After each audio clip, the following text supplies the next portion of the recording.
I do actually just want to get a little more to know a little more about y'all's background, as we've all heard. I've always wondered, like Connor, have you always had a passion for performing when you were a kid, or is it something that came on later in life? Oh, no. None at all. It didn't happen until I was in college. You were a I terrible Joseph in the nativity play. Stiff as a board. No, I had no interest, no knowledge, no, experience with any of this until I was in college and just trying to sort out what I wanted to do.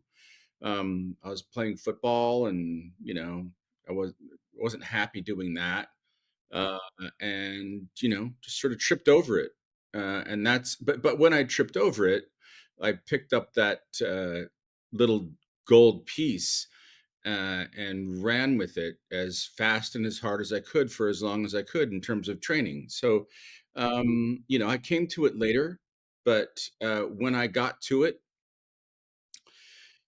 I put all my eggs in one basket. So, Dominic, how about yourself? I was researching, and I don't know if you've always had a passion, but from what I found, and the internet could be wrong, as it usually is, but I saw that you actually you went to university and got a degree in history I did. originally. Yeah, yeah. So, were you planning on being a history professor, or what happened there? Uh, it was one back in my educational sort of time period. One, it was just what one did. One did O levels, one did A levels, and then one went to university and read something and got a degree. What it was in wasn't necessarily particularly of import. And I was good at history.